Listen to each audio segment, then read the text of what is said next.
pasiruošę įvesti eurą, mes galime įvesti gal už 5 metų, gal už 10, gal už 3. Bet jeigu mes ką padarysim, mes turim padaryti daug dalykų. Sutvarkyti pensijas, sveikatos apsaugą, socialinę šalis, palaukit, tai va ir pabaigu. Tai, ką mes kalbam?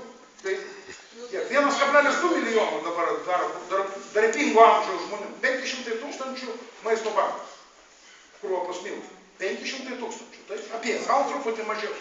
Aš žinau, daug pažinėjau ir dirbu Afrikai, kur yra tikrai skurdas. Ir jie visi įsivaizduoja, Europos Sąjungoje neskiria, tai Lietuva ar Vokietija. Oi, turtingi. Ir kai baisu pasakyti, laukiant, iki pamatu, kad žmonės eina gal tikrų išvystytų Europos Sąjungos šaly, ar tai negėda? Ką tai reiškia? Nesuvokime vieną kartą. Tai čia ne problema.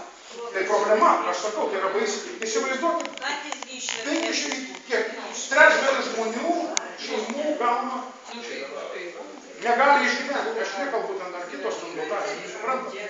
Ne, nu mes turim blaiviai žiūrėti. Ir aš suprantu, pradėt Merkel, Butkevičius, Grybauskaitė, Orlandas, Obama. Politikai turi duoti teigiamą žinią, jie turi kalbėti pozityviai. Visada. Tai yra, jis turi sakyti, gera žinia, mes ten 0,1%, pas mus dirba, jeigu skaitot ir spaudoj, pas mus viską komentuoja bankų ekspertai. Taip? Jie visada, aš juos gerbiu, daug metų pažįstu, bet jie yra susėti žmonės. Taip? Jie kalba apie viską, pradedant ten šildymų, bet niekada nekalba apie bankus. Pas jų ekonomikoje nėra bankų. Tam noriu pasakyti labai aiškiai. Tai jie kalba apie ekonomiką. Tai irgi parodo šitą. Ir pas mus vyrauja techninė analizė. O eksportas išaugo 0, BVP pakilo 0. Tai yra techninė analizė, tu paėmė vieną skaičių. Ir kai tu pradedi dėlioti visą vaizdą, ir kas vyksta ir kaip. Ir dar paskutinė, noriu tokią pastabą, ta situacija su tai. Žiauriai negalima tokių dalykų daryti. Užsienio politikoje, aš nematau, pavyzdžiui, kur yra karas. Iš kur atsirado karas? Pieno karo. Tokio karo nėra. Negalima užsienio politikoje tokių dalykų vartoti. Tam yra diplomatai. Ką veikia mūsų urmas ten su daugybė žmonių sėdi ir ambasadose ir visą kitą. Jie turi spręsti problemą, jų darbas yra. O ne susirašinėti per spaudą. Bet negalima vartoti, nėra to karo, suprantate. Ką tai reiškia, jeigu tu įvardini tokius dalykus? Kur tas karas, parodykit. Kad neįleido 3 kompanijų, ten buvo jogurtuose kažkokios bakterijos. Lenkų nepraleido mėsos, ten užblokuota buvo senai, ilgai ir nuobodžiai. Suprantat, tai čia atskiri dalykai. Bet mes turim žiūrėti. Bet man, pavyzdžiui, užmuša tokie dalykai, kai pasako žmonės. Tai jūs sako, pienininkai. Tai Rusija rizikinga, neškite į Braziliją, palaukite. Pabandykite įeiti į rinką. Aš žinau, aš dirbu su tokiais klausimais. Ir, pavyzdžiui, susidūriau Kinijoje, su prekybos tinklais. Man ten, aš turiu ten stiprius kolegas, sako, įveskit ten lietuviškų prekių truputį. Aš jums pavyzdį pateiksiu taip. Vienu produktu. Pabandom, ten logistika piginės, konteineris plaukia 45 dienos, Šanchajaus Klaipėda, taip. Tai reiškia, produktai turi būti tokie. Toliau, sūriai, lietuviški sūriai, taip. Kinijoje nėra sūrių kultūros. Nevalgo sūrių. Jie vyno negeria, suprantat, jie vynas yra, jie prancūzišką vyną nusiperka už 10 eurų, bet taip išgėrė. Nėra, yra kita kultūra, kiniška tiktai. Ir nėra ten sūrių kultūros, kokie sūriai.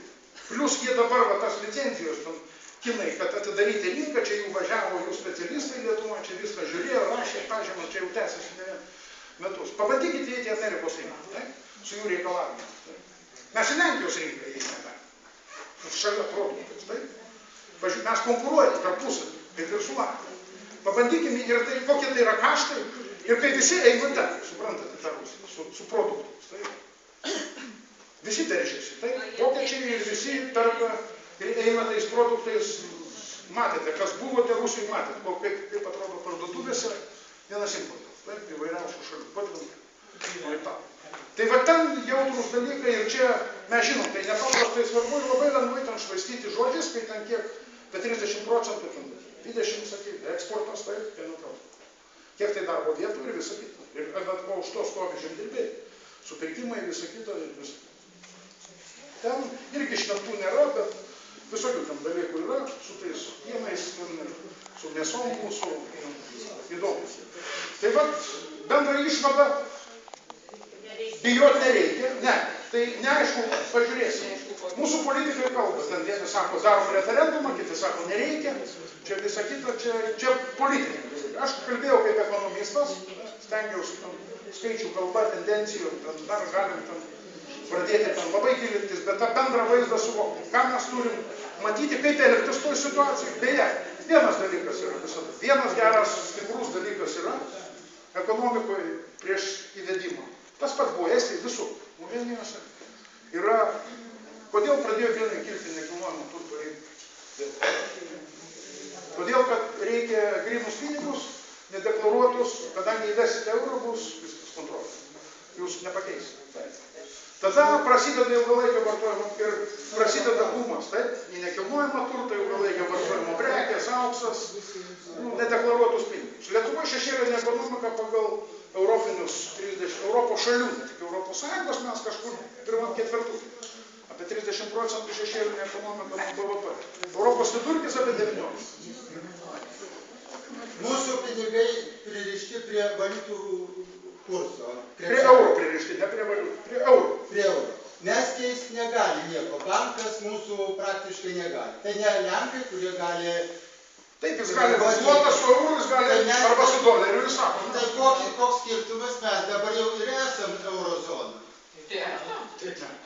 Ne. Aš iškart pasakau, kai buvęs dėstytojas, taip studentas, pirmakursis, pas mus vyrauja, vadinama yra tokia techninė pinigų teorija, kada sako, ai, čia pakeiskim kultūras ir mes kitom. Nieko čia. Buvo ten žalia ten ar kokia, o dabar bus ten mėlyna. Kitas ir viskas. Čia sako, kas? Pririštas. Čia yra absoliutus.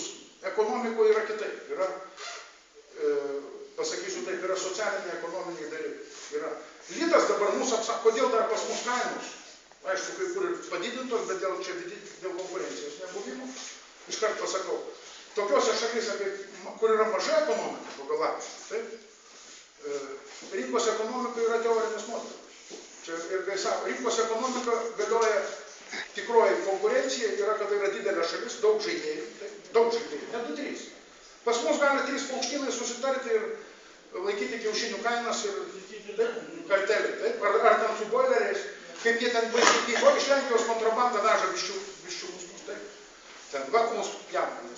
Yra tie karteliniai susitarimai. Mažoji šaly rinka, suprantat, kokia rinka? 2-3 bankai diktuoja kursą, kiti seka iš paskos, taip, prisitaiko prie jų. Tas pats, bet kuriam ekonomikos sektoriui, mažose rinkose, maža rinka, suprantat, mažai žaidėjų. Konkurencija galioja, rimtai didelėse šalyse, kur yra žaidėjai, tu negali jų paįtakoti. Čia 3-5 vyrai susitarė, neformaliai yra tie karteliniai susitarimai ir pas mus tos kainos. Aš tada sakau, ir man juokinga klausyti, kai mūsų ypač ten, Vilniaus biržai yra įdomu, kaip jie ten žaidžia. Ir sako, va, vėl ten pabrango ten tau kainos. Arba sako, va, ten benzinas pabrango Lietuvoje, tiek, ten matote, ten sako, Saudo Arabija, arba kažkur kažkas ten įvyko. Per tą dieną įvyko 20 dalykų, taip, į vieną ar kitą pusę. Noriu pasakyti vieną kitą. Aš tada sakau, Lietuvoje pabrango kiaušiniai. Marceliūtėj, kokiam nors ten Zalavę, suprantat, šeškas papjovė 5 vištas. Dėl to Lietuvoje pabrango kiaušiniai. Va tokio lygio yra pas mus logika, jeigu jūs, ypač kada apie finansų kalbą, taip, ten sako, va, Amerikoje bloga žinia atėjo, ten Amerikoje darbo vietų sumažėjo, taip, arba doleris, nejuokam, čia yra, suprantat, yra. Aš galiu išsakysiu, o ten Saudo Arabijoje, ten padidino kvotas, tai kodėl turi tą atsverti. Tų žinių yra daug. Tai va tokie dalykai negalima, tai yra pigus rinkos spekuliaciniai žaidimai. Ir va tokius dalykus aš sakau, visada reikia žiūrėti, kaip mes sakom, teisinga visuomenė. Našta turi būti padalinta tolygiai. Negalima pensininkų sąskaitą, verslininkus sąskaitą tik daryti. Tu turi taip išgeriau. Kad čia ir. Čia tada ir tada visuomeniai nebus įtam, tada viskas eina normaliai. Žmonės yra teisingi, visi nekvaili, visi viską mato, suprantat. Euras, suprantat, vėl, mes turim labai aiškiai suvokti, kol mes nesusitvarkysim kitų dalykų. Euras tik vienas sudedamųjų dalykų. Mes turim savo problemos Lietuvoje. Ir mes